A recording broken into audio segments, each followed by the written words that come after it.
Hello, thank you for joining. Today we are talking about the slow realisation of being an introvert and how in that process of understanding yourself, you can find yourself in environments that don't fit you without even noticing. When you're driven, hold high standards and like to deliver, your instinct is to get moving. If something needs doing, you step in and do it. But that means you can end up on a path before you've had the space to ask whether it actually fits you. Work takes up so much of your life, and over time it's easy for your identity to become tied to what you do, how you perform, and how you believe others see you. That identity builds slowly over years. At some point, keeping up with it became the priority, and understanding yourself fell from your focus.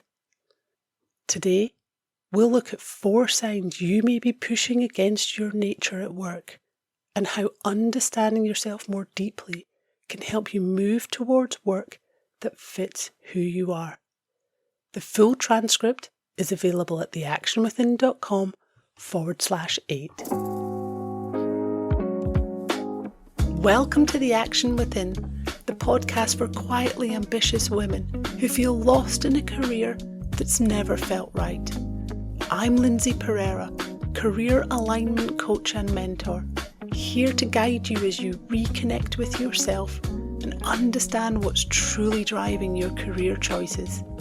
Each week, we'll explore reflection, insight, and practical tools to help you let go of a work identity that doesn't fit and move towards a career that aligns with who you really are.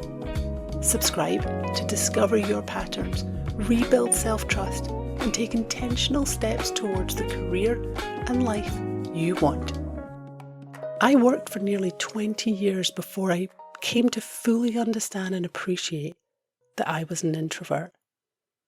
My parents probably could have told you that from the start, and looking back now, I can see it.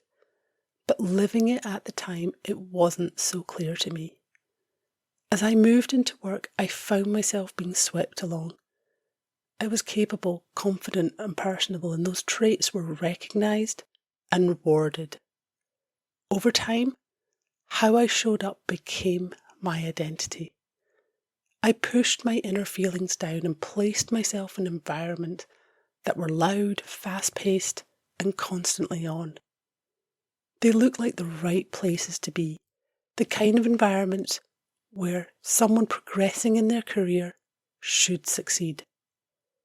But the truth is, they wore me down. At the time, I thought the problem was me, that I wasn't managing myself properly, that I wasn't making good decisions about how I worked. But really, I was placing myself in contexts that didn't suit me because they looked right and felt expected. It felt strained, but I believed that's just what work was. So I kept going, showing up each day as who I thought I needed to be. It's only now I can see how much I was recovering in the gaps in order to start the next day. In this state, work became more important than my own needs.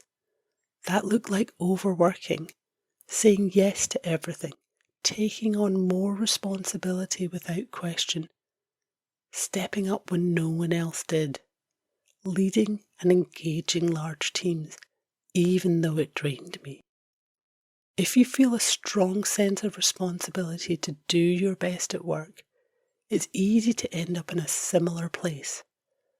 Personal needs get sidelined in service of getting things done and delivering what feels expected. If this resonates, these 4 signs will help you recognise where you may be pushing against your nature and why, despite your efforts to make it work, your work has never truly felt like a place where you could be yourself. Sign 1. The work-centric outlook. When work has become the number 1 priority, personal and family needs start to fall away. Not suddenly, but gradually, as work begins to take centre stage. Work becomes the sun in your sky, something that feels like it gives you meaning, purpose, a sense of being alive. And yet, the closer you move towards it, the more it makes you burn. This happens more easily than it seems, and it's not unusual. There may even have been a point where it felt true to say, I love my job. I said it many times. But looking back, it was a way of convincing myself I was in the right place. A story that, repeated often enough, began to feel real. If this feels familiar, here's some questions to help you reflect. How did work come to hold this prioritized place in your life? At what point did it move to the centre? And what led to that? Sign 2. Self-neglect. Working long or intensive hours, especially in environments that don't align with your introverted nature, can leave you depleted. That depletion doesn't stay hidden. It starts to show up physically, emotionally, and psychologically, even when you try to mask it or push through. It can look like you making more effort with your appearance to feel presentable, relying on quick food choices while you work late, skipping meals without noticing, forgetting basic needs like drinking water during the day, and you reach for whatever gives you a quick lift when energy runs out. In the evening, it might look like you using alcohol to switch off or mark the end of the day. And when you finally do rest, your sleep feels broken or never quite enough. These are classic self-neglect patterns that show up when you're overworking and trying to perform in roles that aren't right for you. You keep going, compensate and try to stay on top of it, but over time, it becomes harder for you to think clearly about what's happening because you don't have enough reserve left to process it properly. If this looks like your day, the first step is not a jump to fixing. It's to fully acknowledge it, to recognize that these patterns are not helping you make decisions that are good for you right now. When you can see and appreciate that clearly, you can start to make small adjustments, ways for you to restore energy so you can have more capacity to think, feel, and respond differently. Sign 3. Emotional numbing. You work hard and you work with intensity, but over time the balance between work and the rest of your life starts to disappear. To cope with the growing pressure, you begin to detach. You avoid and shut down. You switch off emotionally just enough to keep going. This emotional numbing shows up in what you start to pull away from in your life. It might be family, relationships, connection, even things you used to enjoy. When you are in burnout and exhaustion from work, parts of you begin to go quiet so you can keep delivering what you believe is required. Work becomes the sole focus. You disengage from those around you. You struggle to contribute to conversations because you feel empty or not fully present. This is a state of survival. And over time, each day can feel like it is reinforcing it. If you recognize yourself here or that you are heading in this direction, acknowledgement is again critical. Reflect on what is creating this state of being for you. Where is the pressure coming from to keep you performing in this way? That awareness gives you the clarity to start questioning how you work. Awareness has to come first. It is what allows you to move out of survival mode and begin to recover. Sign 4. Staying out of fear. Building a career over years, even decades, feels personal. The identity your role or line of work gives you can sit deep in your psyche. And when you've lost yourself in your work, separating who you are from what you do becomes incredibly difficult. Even when there is a sense that this work no longer fits who you are, it can still feel fixed in place, hard to step away from, hard to change. Fear plays a significant role in why you stay in roles that don't work for you. That fear might show up as financial insecurity, a fear of losing credibility, or a fear of future failure. Whatever the fear is, it feels real to you.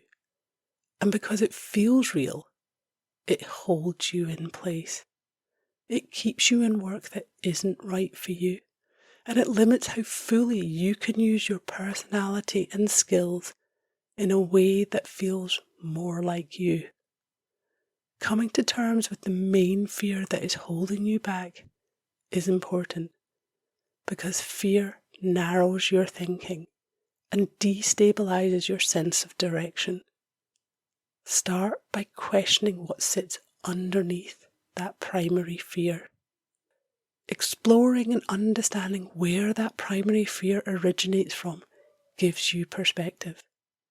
And from that perspective, you can start to understand what needs attention so you can shift your outlook and move forward. Carl Rogers once said, "The curious paradox is that when I accept myself just as I am, then I can change." This is the moment to look more closely at how you are showing up in your work, how you perform, how you fit in, and how you present yourself. Coming to terms with being an introvert and what that means for you professionally can be a turning point. From there, you can start to align your work more closely with who you are. Own your true ambition and stop pushing against your nature. Some further questions to reflect on. When are you working against your true nature? Where does that lead you? How is your current path serving what you actually want from life? Today's focus helps you acknowledge yourself in ways you may not have done before. It may also bring you closer to thinking about a professional change and what might need to shift for you to get there. Give yourself space to sit with all the questions from today's episode. Let your thoughts move without forcing them into answers too quickly, and notice where they take you. Further support is available at theactionwithin.com, including a free detailed guide to help you know and understand yourself, as well as next steps if you need some support to move forward. And if you found this episode helpful, I would be very grateful if you could leave a rating and review. Your support helps the Action Within podcast reach other women who are in a similar place, questioning who they are, their work choices, and realizing something has to change. And remember, trust yourself enough to choose yourself.